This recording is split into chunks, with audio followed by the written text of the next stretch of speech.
Hello and welcome to the Momentum Theory Podcast. I'm your host, Dallin Malm. This podcast features conversations with athletes, artists, and entrepreneurs who use their success and influence to serve a purpose greater than themselves. So before we jump in, I need to give you some background on this conversation. Most of you would recognize Will Rubio from his appearance and host of the BYU TV show called Random Acts.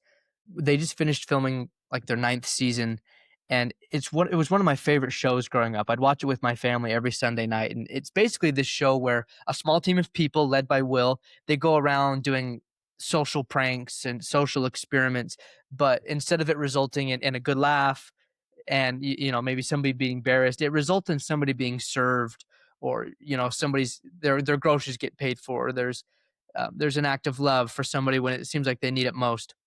It's a really heartwarming show, and they center every episode around one person or a family, and they do some giant crazy act of service, and it brings their whole community together around them. It's an awesome show. If you haven't watched it, I would highly recommend it.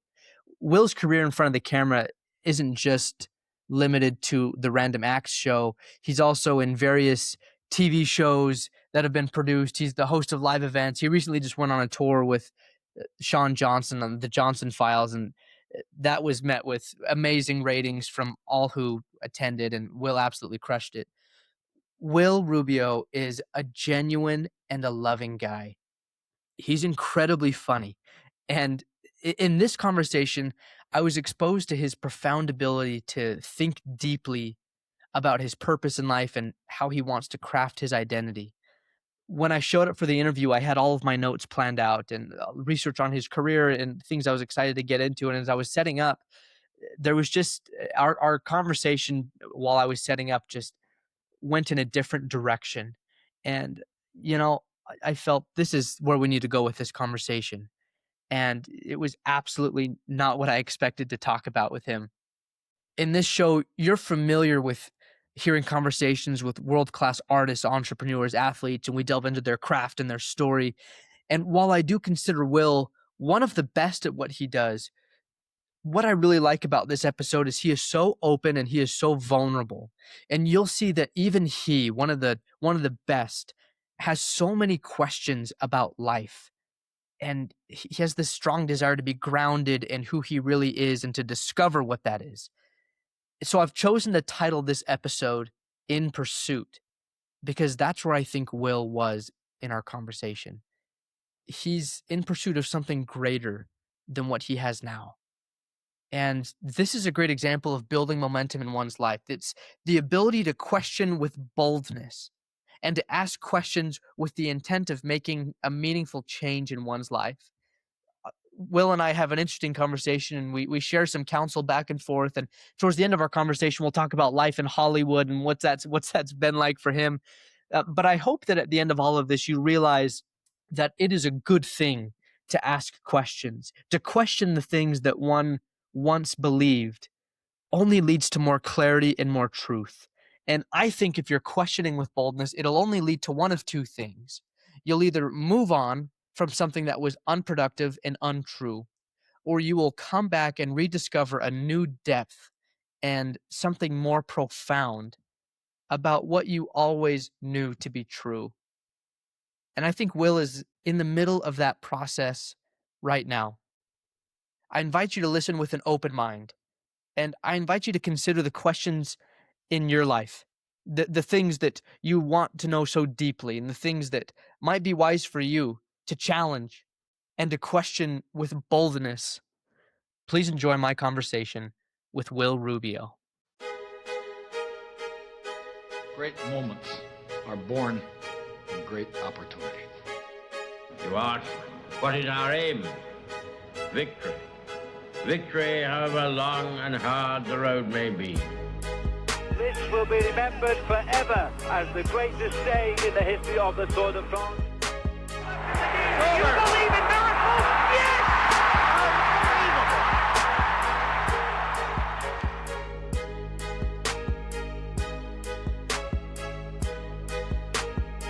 We ought to just start where we left off. The goal of 2026 is to pursue better alignment. What does that mean to you? Alignment to me it's congruence. It is feeling something inside myself and having that match the external.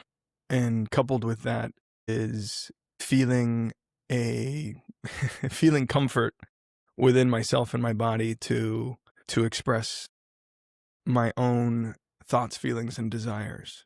And without context, that probably sounds weird, but what we were talking about initially was living a life of essentially emotional regulation through other people. So if other people feel a particular way about me, then maybe through osmosis, I could feel that way about myself. Yeah. And what it disguises is essentially a low self-esteem, if I'm being honest, or a low self-concept. And it's a survival behavior or mechanism that was undoubtedly picked up early on to feel good, to feel accepted. I imagine that this has not just been a theme of 2025 alone, but why now, of all times, to double down on congruency and alignment? Well, what I've realized is this is the only time that it could be. I've spent hundreds of hours, if not thousands of hours, reading books. I became a self-help junkie over the past 15 years. Michael Singer fan? I love Michael Singer. Yeah. I would say I've read hundreds of books, but The Untethered Soul was one on a short list of like 5 or 6 that were absolutely transformative. He has a part 2 to that book as well, doesn't he? I read it as well. And it's arguably even better than the first one. Mm. It's called Living Untethered. I also read The Happiness Experiment, I believe is what it's called, that he wrote as well about his life. And how did you think Michael Singer? I was introduced to him by a friend that I had met in 2022, maybe. He's actually a podcaster that I listened to for a long time. His name is Danny Miranda. Danny he's been on an interesting journey in his life. At the time, he was still using his podcast. He was interviewing. He had some of the biggest names in Austin entrepreneurship: Alex Hormozy, Sam Parr, Sean Puri, David Senra, a bunch of names, and he was relatively new. Those were all people that I really like listening to, and I was able to connect with him. I flew to Austin and had lunch with him, and he talked about Michael Singer was one of his favorite authors of all time. He had a whole list of his books, but we were talking specifically about meditation and his philosophy behind it and how he practiced it, and he said he learned it from Michael Singer. I know in the world of self-help, he's a huge name. I assumed if you'd read hundreds of books, his had to have been among them.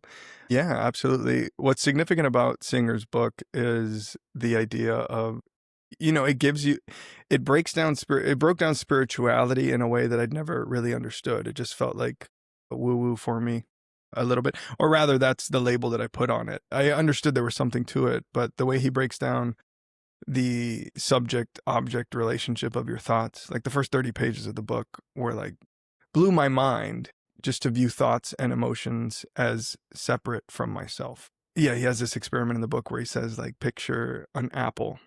The apple is the subject and you are looking at the apple, so you couldn't possibly be this thing that you're thinking. And something so simple as that separated me from my thoughts, or at least intellectually or cognitively. Okay. They did, right? So you asked, why now? Like, why this year? And Yeah. I said, it's the only time that it could be. And I believe that people are all at different stages of life and development, and all of these things, all the books, all the podcasts, everything that I've listened to was necessary in a sense to develop the capacity little by little to essentially face myself and face my shadow. All of these things, I mean, we talked about self-concept and self-love. That's in my shadow. The fact that I don't love myself as much as I should, that I don't give myself as much grace as I should, or that I give to other people. I'm incapable of giving it to myself. Those are things that are very, very difficult to face. And what I have found is they require, I don't know if they require, but this is just the way that I've experienced them. Any breakthroughs or level ups that I have experienced have come at the other side of an intense amount of pressure and resistance to myself, and until I can no longer stay the same as much as I try, and I'm trying to hold on to old behavior patterns and old ways of regulating myself through other people. So yeah, this is the time because of the experiences that I've had, of the books and the things that I've read. And so there's just been certain breakthroughs, I think, that are different from breakthroughs I've had in the past, because I feel like part of this pursuit of regulation through others and through through these books and things, part of that is always wanting to feel like you have it figured out. Like, I read a book, Of course. and it has like an insight, and I'm like, this is it. I figured it out. And then you go start sharing it like you're a guru all of a sudden, because you've like kind of absorbed the thoughts of this other person. And it's a way to intellectually bypass actually feeling the emotions that you need to feel, or facing the things that you need to face. It was the accumulation of things that reached a tipping point, but experiencing those was the prerequisite to getting to where you are today. It reminds me of the saying, when the student is ready, the master will appear. Mm-hmm. The hard part about that is respecting the timing of it all. I'll give Mm-hmm. you two examples. One, I had a conversation with Glenn Beck a couple of years ago.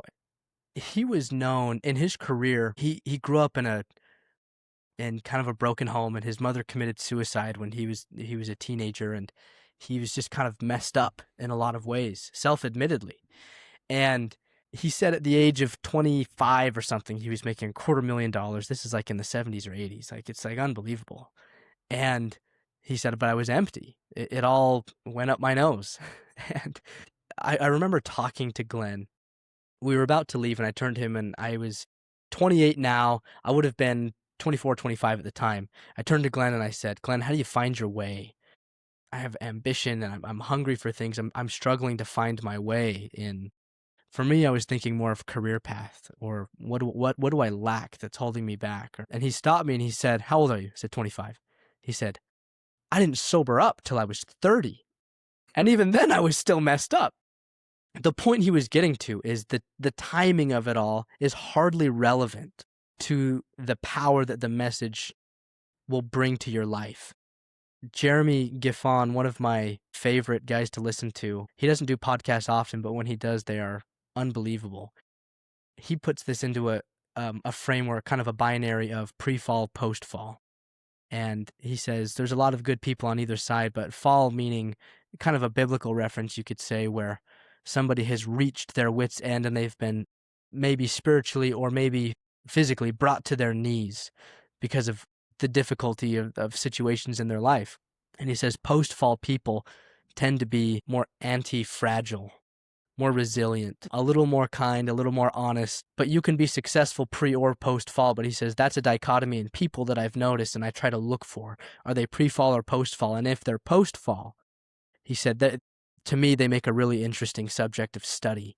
And I think it's because of what you're saying. It is the accumulation of all of these things now coming to a head, and it has prompted you to explore a depth to your being that has either been not reckoned with or buried or ignored or maybe misunderstood. Well, I don't know. The concept of anti-fragile was introduced to me in Jonathan Haidt's book, Jonathan Haidt? Yeah. The Coddling of the American Mind. I don't know Yes. if you've read that, but It's a great one. yeah, so just the concept that children need to grow up in a essentially free and open yet structured environment to explore within the bounds of safety. And that's very true. And then so like the idea of post-fall, essentially the collapse of the ego, or all these behaviors and regulation strategies that kept you intact for a very long time, losing those is so intense. And that's why it takes so long to face those demons and to accept what's on the other side, which is openness, essentially, which is just openness.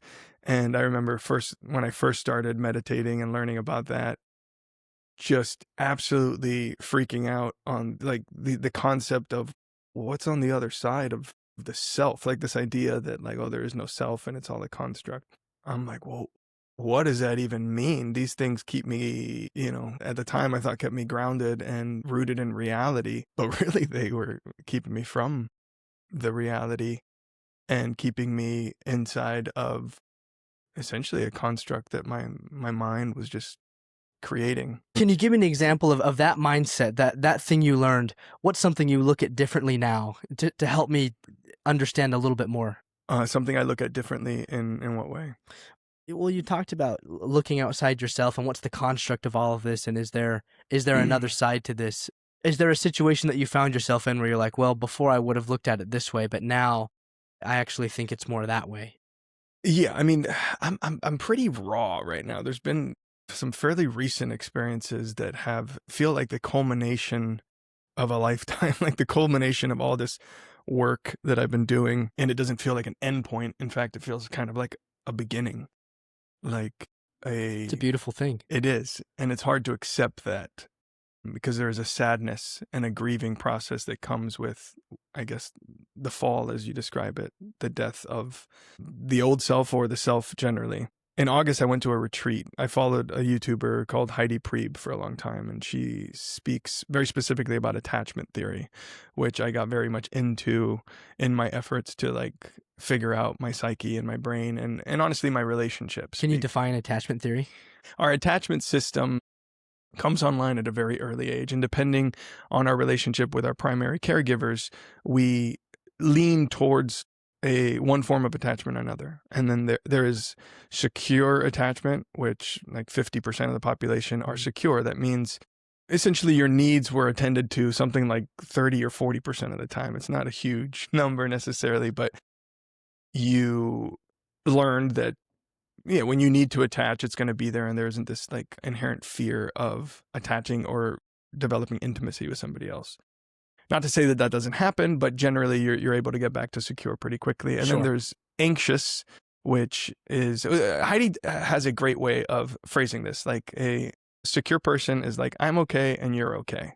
So like if I express something to you, I know that it might hurt or just be dysregulating, but eventually you're going to be okay. Yeah. That's a secure person. An anxious person is like, I'm not okay, but you're okay. So I'm going to look to you for regulation in a sense. I'm going to, always base my level of okayness on what you're giving to me in this relationship. Okay.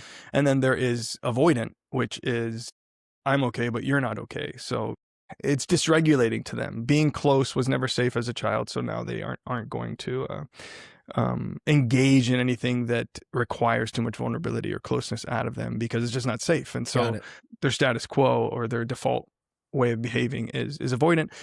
And for the longest time, because I read that book Attached like in 2016 along with everybody else, or 2009 I think, and I thought those were the only ones. And then Heidi introduced me to one called dismissive avoidant or disorganized attachment, or fearful avoidant is what it's known. And these lucky people, of which I am one, have manifest the kind of this push and pull dynamic where you experience both of them.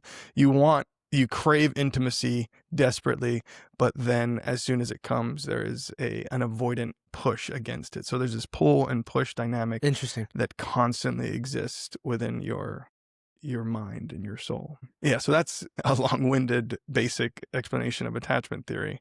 Okay, so I go to this Heidi retreat. It's the first one she ever did, and I was like, you know what, I've never done anything like this. I've read so much, I've tried so long, but I feel like I don't even have any tools. I'm just kind of like grasping at the next thing, hoping that I'm looking for the theory of everything, I called it. I'm like, if I'm going to read that one line in the book that's going to all of a sudden set me straight, and then I'm going to be okay, But I need actual tools, like something to help me out. So I go to this retreat. It was 5 days, and it was a great experience. And in it, she introduced me to, or she brought two facilitators that practice a modality called radical honesty. The radical honesty is basically this understanding that as children, I should say that it's based on a book by a guy named Brad Blanton. When you're a kid, you want to experience emotion, and it's kind of a bell curve to expel the emotion out of you. So if you're angry, the anger that you display should be commensurate with the level of grievance against you, essentially, right? So something small, like somebody shoulder checks you or something, you go like, hey, buddy, Yeah. If you were to go, what are you doing? That would clearly be an imbalance in the expression of anger. Yes. So essentially, we're learning to regulate ourselves through the appropriate expression of anger, or not anger, but any emotion that you feel. Got it. And when that is stunted as a child, like let's say anger is not allowed, you constantly blunt it until you, in many cases, which I feel mine is the case, you lose touch with certain emotions altogether because you were never allowed to fully express them, or they were dangerous to express. For me, that would be anger for sure. I feel like I've had zero connection to anger because it was never really allowed. Anyway, that's just to explain the retreat. I feel like it was the impetus of starting to be honest with myself.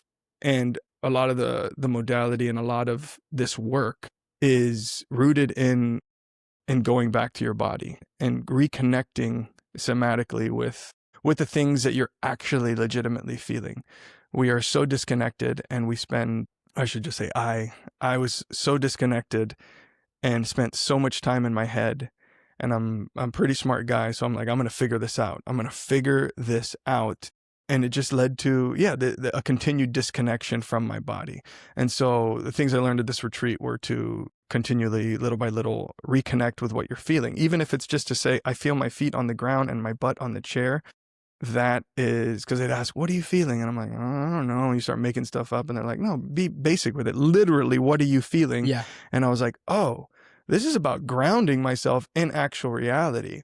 And even the concept of like grounding, all of this stuff has always felt so prescriptive to me. Like, I'm going to go and ground, and then that's going to make my future different. I'm going to ground enough. I'm going to meditate enough. I'm going to I'm going to cold plunge enough so that I won't feel this thing in the future. I won't feel dysregulated ever again, almost like it's prescriptive to a sickness, when the perspective shift I had, which is, oh no, this is just to grounding is like rooting you in the presence, in current reality. I still haven't answered your question. It's like, what changed, right? A big one, and I've always had a complicated relationship with my father. And as I analyzed my attachment, my fearful avoidant attachment, where I could be anxious, but also avoidant, I recognized that, there is something inside me that I am repressing or not expressing often. And when I say something, I mean like anything. It's a continual suppression of the core self, I guess. Another book, No Bad Parts, talks about the core self, and like we have all these parts that kind of come online. But the idea is not to eliminate those parts because they're going to be there, but like understand them, listen to them, pay attention to them, so they're not like a baby or a child that needs attention, and to have your core self online as you navigate life, basically. So I had this big argument with my father in which he said some pretty bad things, some very intense things. This was recently. This was in September. I won't get into the details of it, but suffice it to say that the things that were said were so heinous that I was grateful for them. And because of this work that I'd kind of started to do, I felt this veil fall from before my eyes. And I realized that all the caretaking that I've been doing, all the navigation of not only his, but other people's emotions at the expense of my own, all the feelings of needing permission, waiting for the adult in the room to show up, even though I'm a fully grown man, they felt so rooted in my father in this moment. And I realized that he's not forcing me to do any of this.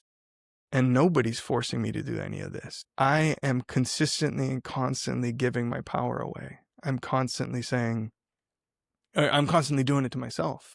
And so I was grateful. I was grateful for how intense the things were that were said, because it, for whatever reason, created this ability in me to, usually in the past, I justify it. I go like, oh, he's my dad. Oh, he's old. Oh, he's going to die. And last thing's going to be a fight. Like all these things to justify other behavior that probably wasn't acceptable either. But now it was like, there's nothing scary on the other side of this. Like everything scary is something you've constructed in your own mind. Yeah, hard fought lesson that took a very long time. And I should point out that it wasn't the theory of everything. It wasn't like I had this moment and all of a sudden I didn't feel any of these things. In fact, for the next week, and in fact, still today, there is this grieving, particularly acutely in the next week after. Intense grieving, intense desire to reconnect, intense desire to like go back to what used to stabilize me, and knowing that I just had to sit with it and like allow that severance to take place and to actually sit and feel these emotions that I hadn't allowed myself to feel for a long time, and understanding that I don't need permission to be the man, and while I don't have kids, the father that I want to be, even if that's to myself. Like, I don't need permission. Would you say that the phrase divine design is a good phrase to talk about the culmination of all of these things, of you learning, growing, and then experiencing a moment like that with your father where there was sign of significant growth in an important area? It certainly feels that way. And I see that, right? Like, I talk about this retreat. It happened in August. This thing with my father happened in September, and different experiences, essentially it's subtle increases in capacity that feel directed. And whether you call that synchronicity or divine design. What do you call it? I call it, yeah, I'm fine with divine design. I think I would call it faith. I think my understanding of what faith is has evolved and just recently is starting to really make sense to me. And faith is essentially surrender, allowing things to be as they are. And we can understand that conceptually. I think most people, if anybody watches any sort of content online or watches any reels, mental health is very in vogue right now, which isn't a bad thing. I mean, it could go a little too far, but yeah, release of control. You can understand it conceptually and intellectually, but putting it into practice is it's just different, right? And so faith is surrender, it's release of control, it's allowing things to happen as they will.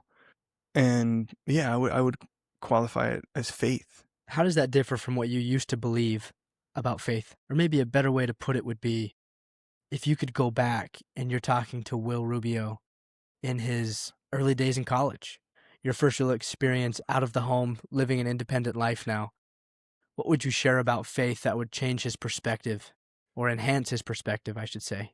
I feel for me personally, there was just this propensity to regulate myself externally. What do other people say is faith? What is faith supposed to be? What should it look like? What should I be doing in this moment based on external perception, validation? And so really there was nothing. There was like, what was my view of faith then compared to what it is now? My view was whatever I needed to do to be perceived in a particular way so that I could feel good about myself. And maybe that's being a little bit, would you call it, not dismissive, but simplifying it too much.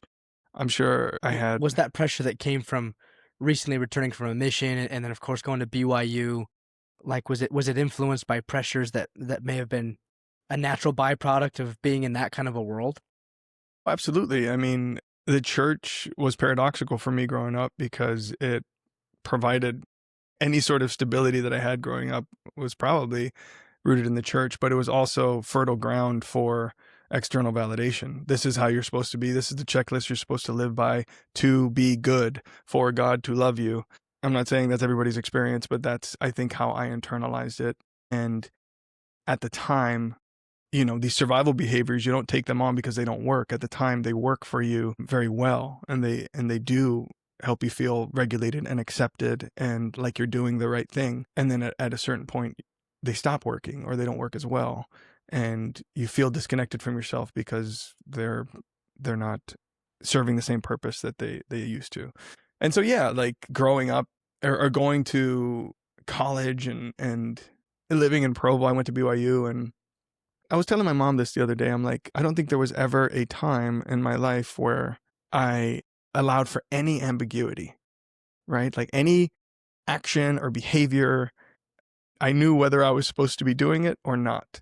And again, this is the way my brain interpreted based on like how I grew up and how I internalized things. I'm not saying this is a universal experience, which in the past I've always tried to do, right? Like, I figured it out. This is what I'm feeling is what everybody's feeling. And like, it's like the whole wounded healer archetype where you're just like, this is what you got to do so that I can feel good about myself because I figured it out.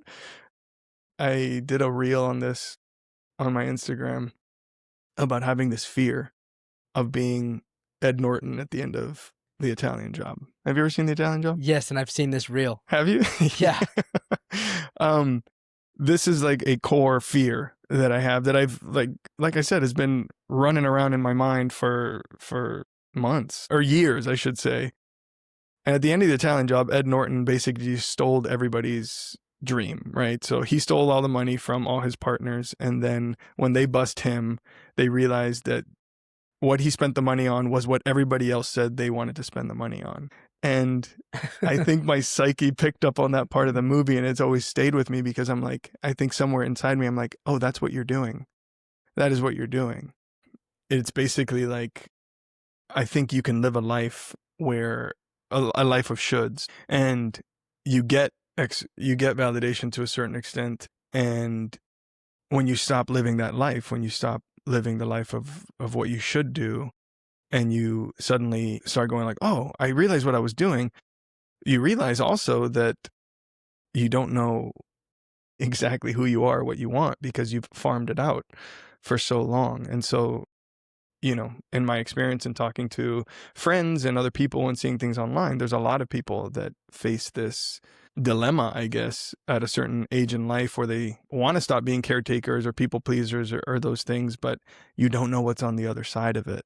And so you've never had the capacity or the strength to do it. And that is what takes all these pressure points and these like level ups and different things like that. It brings to mind an interesting story that the now late Jeffrey R. Holland shared.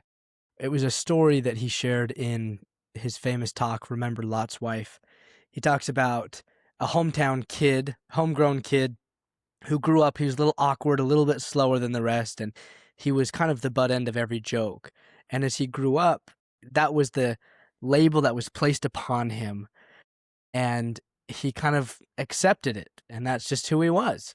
And he ended up moving out of the town and joining the military and having a really distinguished career. And so many of his imperfections and rough edges were smoothed out as a time of his service. And he was known as the what? He was known as kind of like a... It's kind of like the dumb kid. Okay. The mess up, the awkward one in the group. That was the butt end of every joke. He ended up returning back to that community years and years later, a completely new man. But the people refused to see him as anything different than what they had previously labeled him as. And the story ends quite sad, where he said, and eventually he kind of fell back into it again, and he died similar to how he started. His ultimate point and challenge to the people listening was, you need to let people change. Let them repent. I imagine there's situations, you may have run into this, Will. I'd be interested to hear your thoughts on this. You're discovering new things about yourself, new perspectives, and you're opening yourself up to a new reality. And it's showing good signs of progress.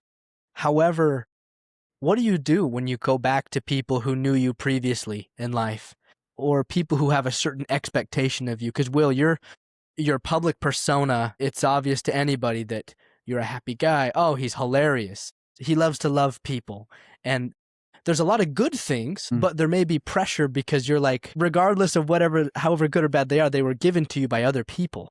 So how do you deal with people who have a preset expectation of you while you're going through this period of growth and change, becoming a new Will? Yeah, it's a great question, because I think it's part of the healing process to go into many different scenarios and relationships that bring up certain emotional signatures in you, but now in a new observational state, you can put that pause in between, what would you say? Put that pause between stimuli and response. We get very, and this is like Joe Dispenza work, like we get very almost addicted to emotions and feeling a particular way. So I think the only thing that you can do is just be yourself. And that sounds a little cliche. But But that's some of the most common advice that you hear. You know, and there's got to be something to that. That's what I've realized. Like all these things, like honesty is the best policy, and the truth will set you free, and all these things are like, yeah, I understand. We don't understand. Like you don't. Honesty is the best policy. All these axioms and things are rooted. They're like boiled down. They're like a parable of Jesus that can be understood at like a super base level, but also a super deep and intricate level. And honesty isn't, you know, going and returning too much change that you got at the grocery store. That's one level of it. But living in congruence with what you're feeling and expressing it and living your external in the same way, that is I would say a higher level of honesty, or an honesty that is going to set you free and allow you to live more congruent and more in alignment. So I've had to like go and just not say anything. I know people have expectations of me. I should say I don't know that, right? I'm often creating that story that I need to, I somewhere along the way connected or believe that love needed to be earned. So like if I'm not dancing around, if I'm not making you feel good, then I don't deserve love, right? I don't deserve love. And that's crazy, right? Of course.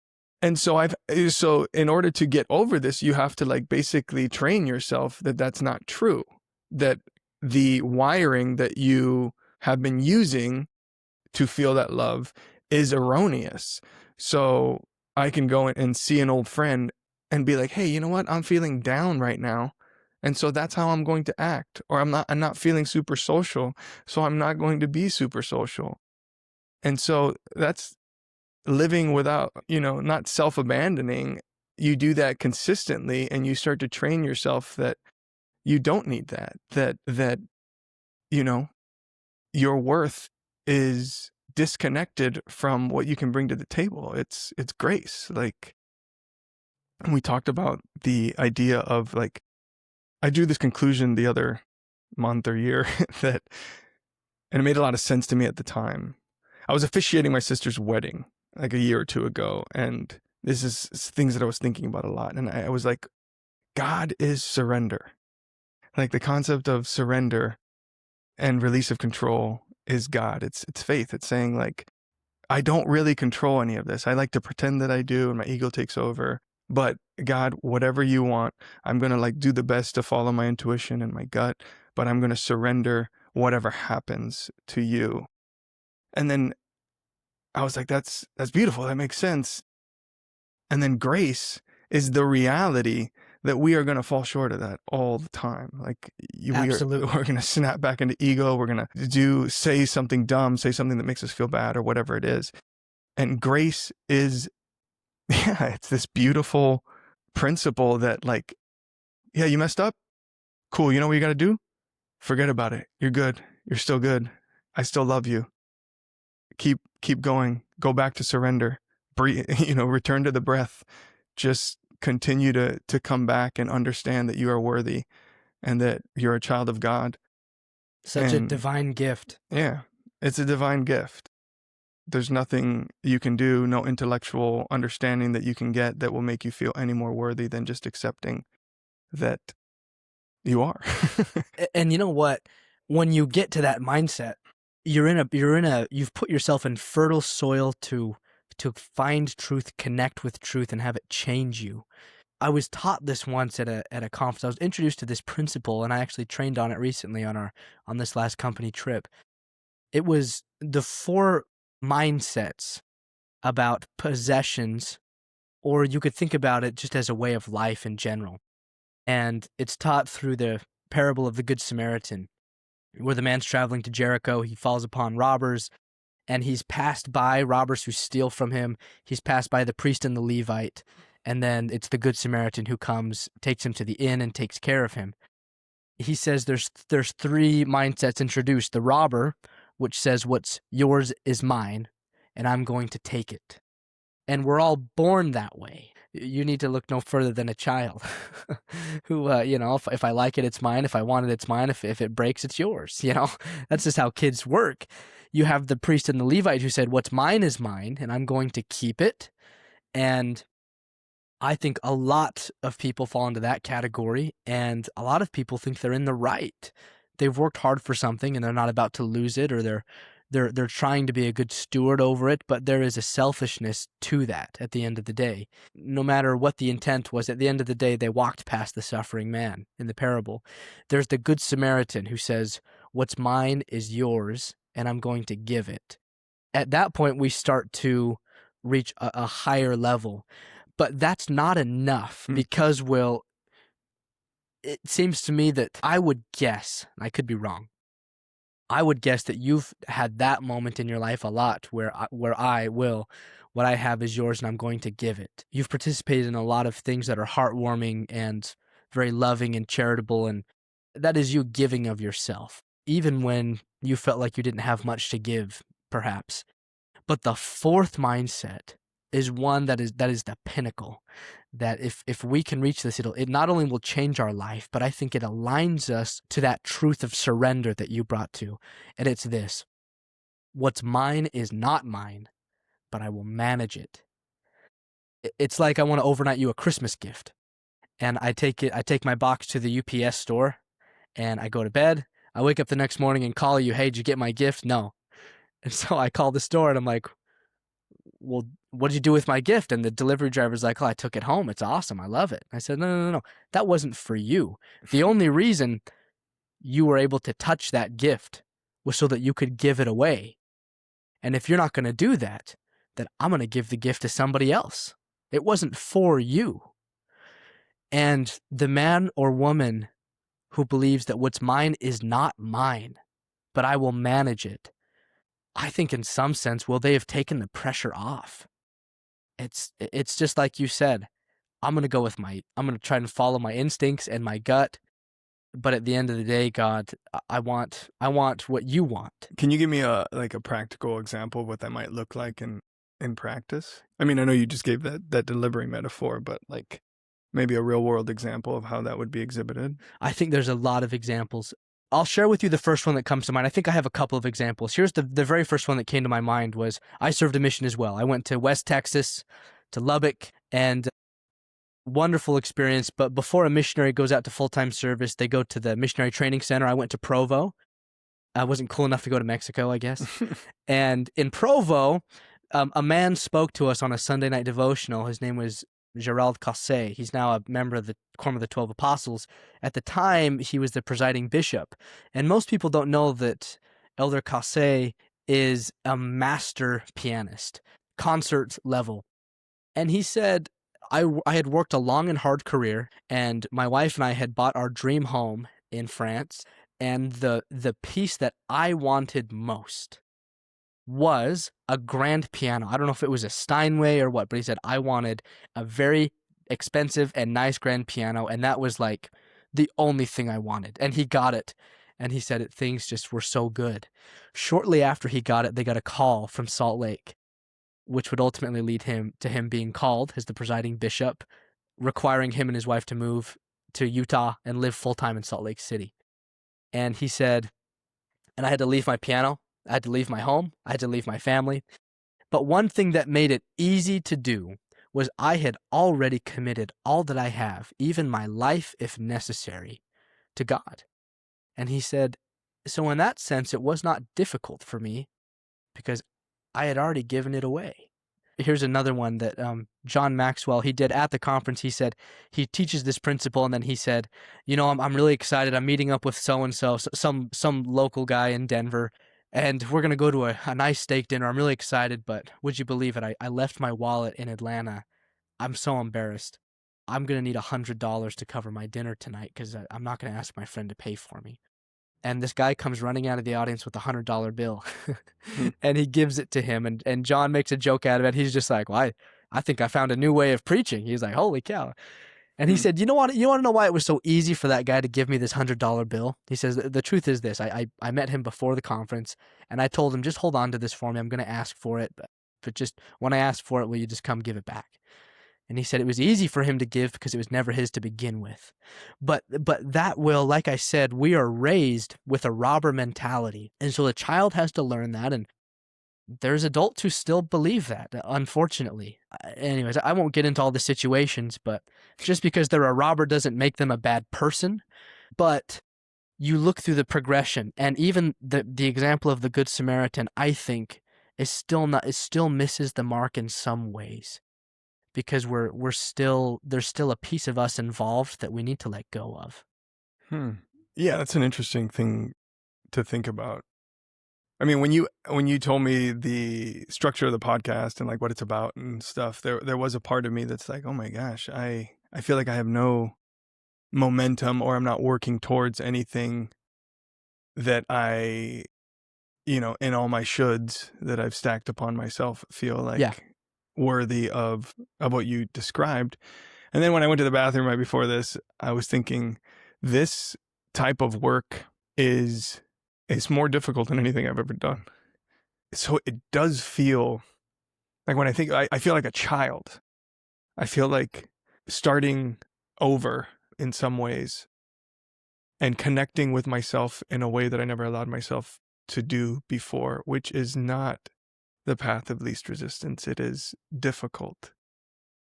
And in your examples, I thought, what is it that makes somebody, or like if I desire to give up control, to surrender, and to be like, oh, none of this is actually mine.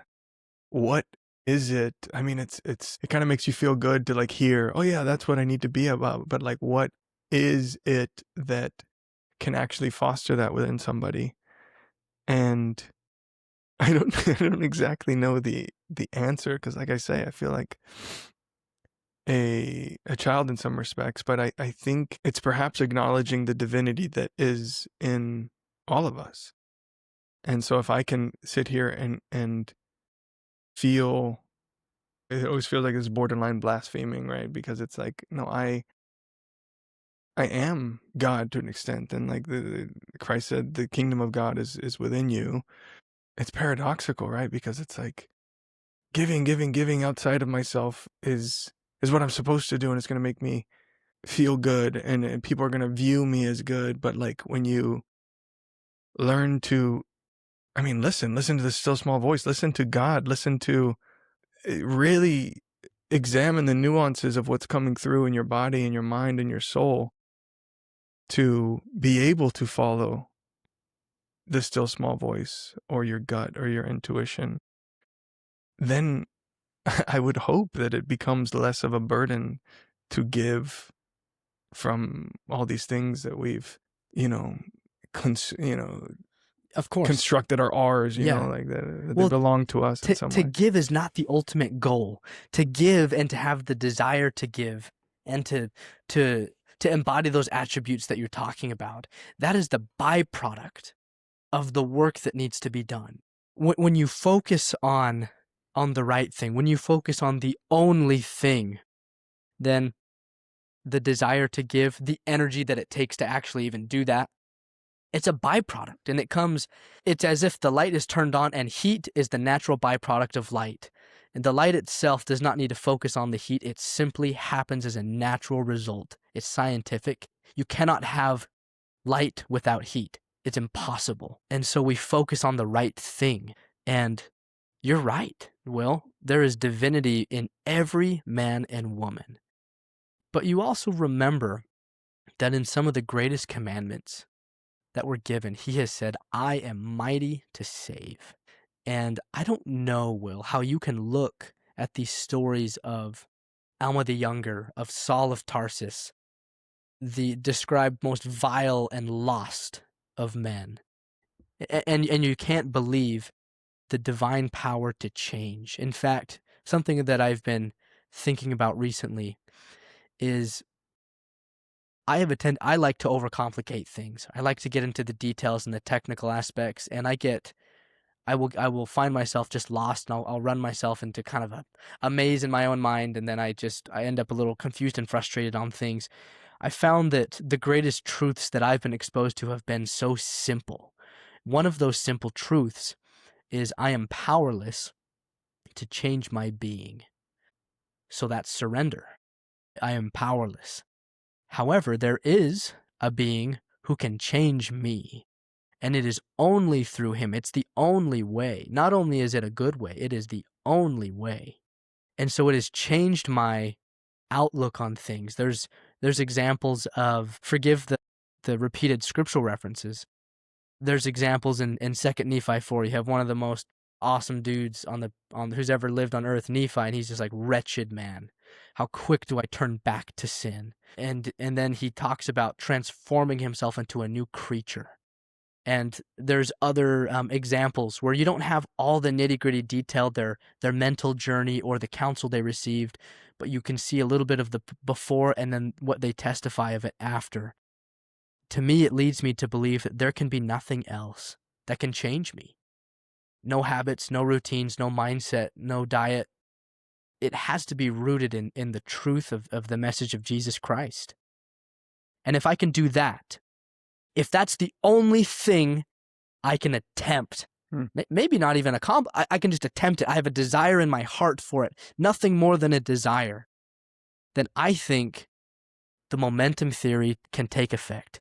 Focused intensity on a simple thing, even if it's a focus on having a desire. Anybody can do that. With time, multiplied by God, equals unstoppable momentum. And that unstoppable momentum is leading you towards the one goal, but the byproducts of all these other things, giving, service-minded, being able to give and receive love, being able to forgive, being able to be forgiven, understanding grace, mastering my craft, having that energy and passion back in my life.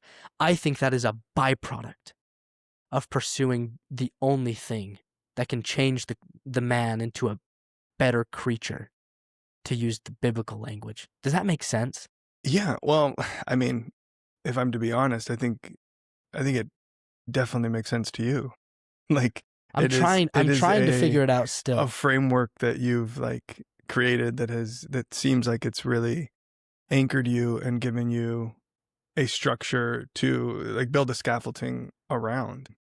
Yeah, to be honest, it's been difficult. I feel like, I don't know if we have time to get into this, but like there was a loss of all of my scaffolding, but I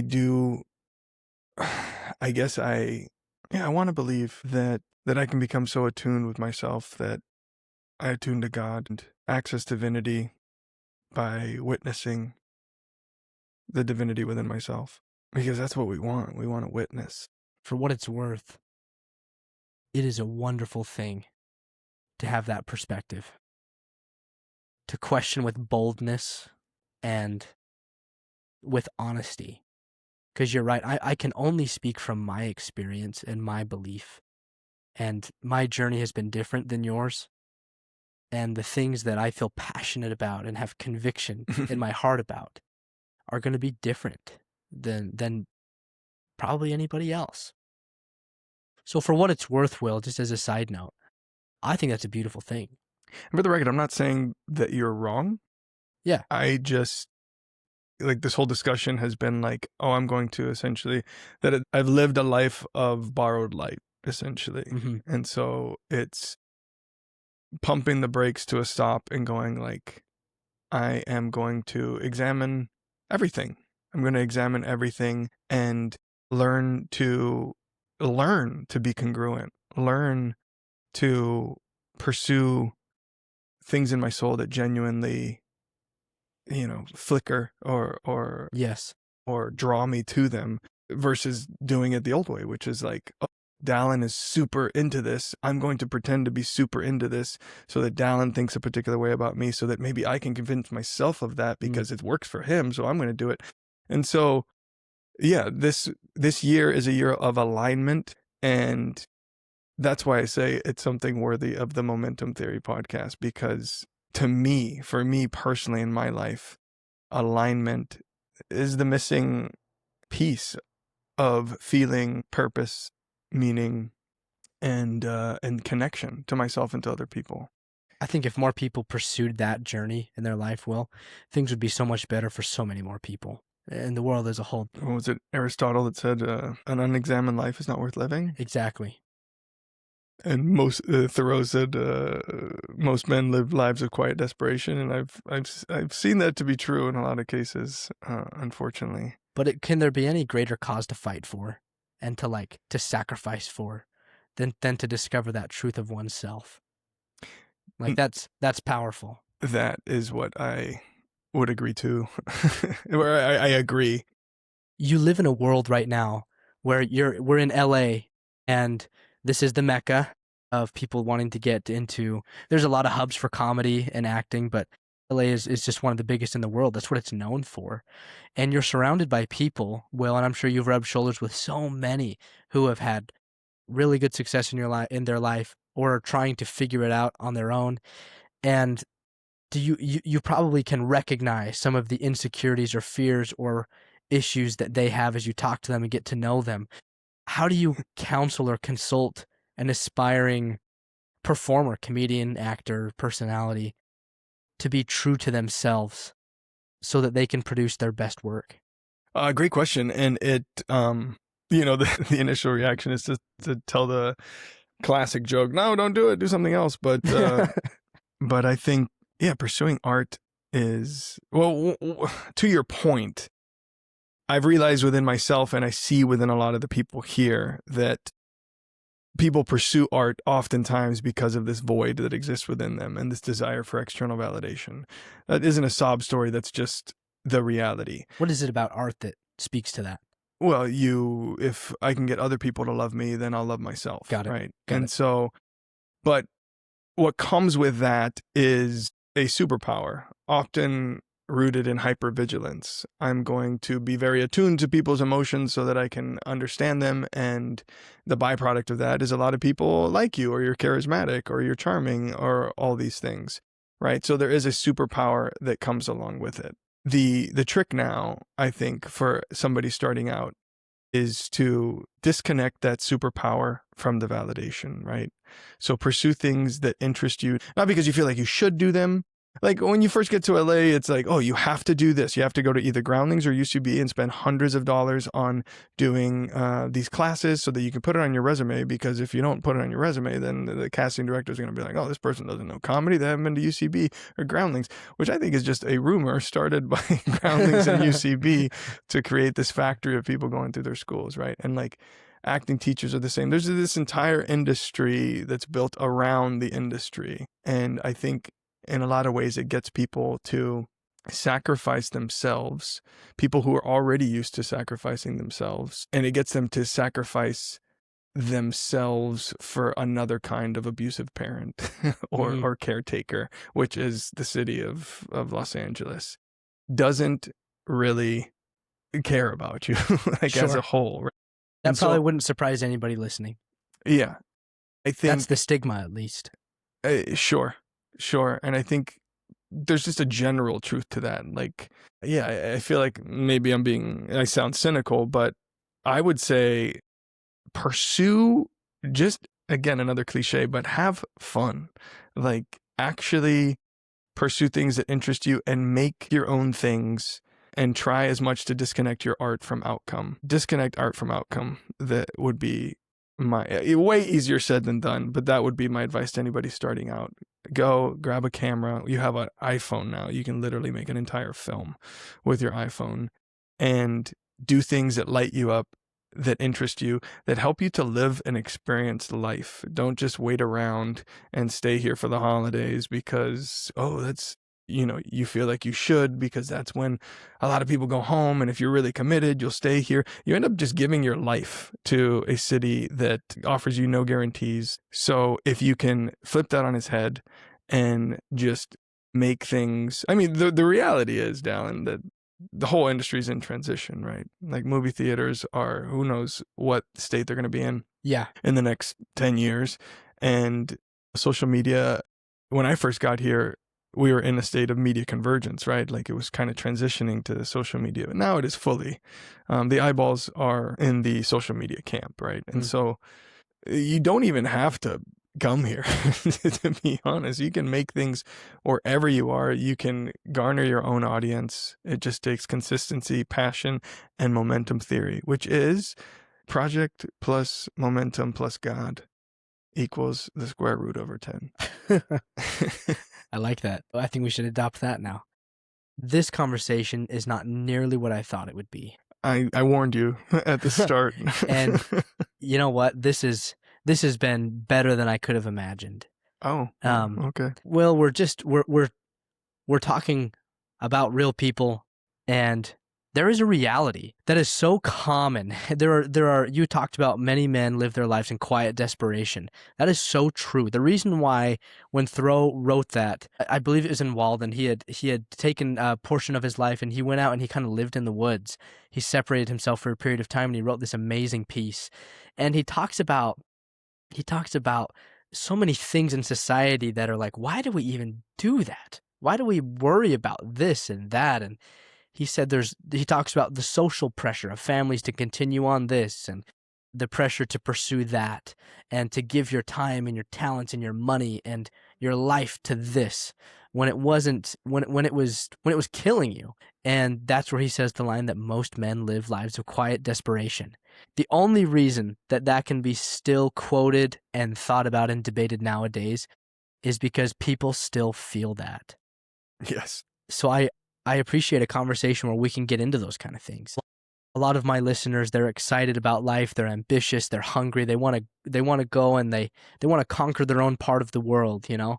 Mm-hmm. We've all had those feelings at some point, and they're fun, they're motivating, and they help you to dream big and to reach beyond yourself. So in all of that, the best way to accomplish that, well, I should say, you can accomplish that well if you're not grounded in something.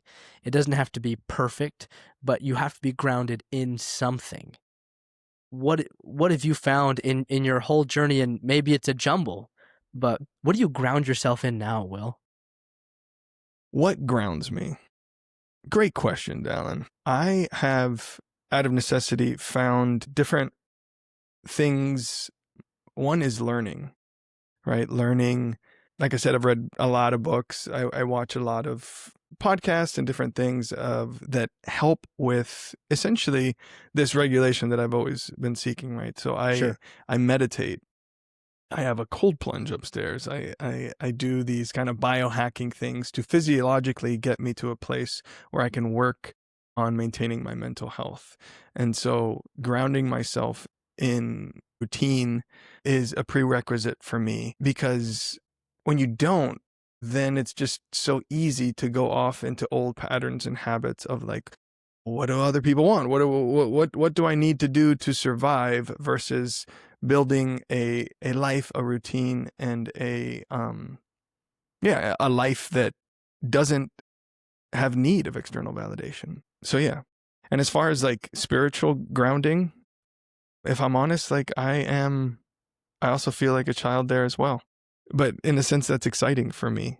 And there are genuine connections and I would say closeness to God that feels authentic and genuine to me. And I look forward to fostering that and leaning into that side of grounding or ability to ground. You talk about feeling like a child, and yet that is the counsel that we've been taught, is to become as a child. There's probably not a coincidence in that. I can't think of any more fertile ground for the mind and for the soul than to feel like a child and to feel the need for help, dependence on something greater than yourself. I want to end with this final question I ask all my guests, and that's this, Will. What's the kindest thing anyone's ever done for you? I like this question because we spend so much time thinking about ourselves that what always comes to mind is I had a scoutmaster in when I was like 15, 16. And it's so funny why I always remember him with such fondness. And it's because he gave us a structure. Like he owned a landscaping business, and there was a couple of accounts that were too small for his business. And so he would get our little scout troop to do them. And we would like earn money every time we would go out. And we earned money for these trips. And so like we went snowboarding and whitewater rafting, kids from Miami, you know. And so, yeah, Greg Prock and the structure that he gave me like always comes to mind when I think of people who have influenced and touched my life. Well, thank you so much for your time. Thanks, Dallin. Thanks for you taking the time. If you enjoyed this episode, please follow the podcast on Instagram at the handle Momentum Theory Pod, where I'll be announcing new episodes weekly, as well as sharing my top takeaways from every conversation. As always, I invite you to please share this episode with anyone you think could benefit from the conversation. So long for now, and thank you for tuning in.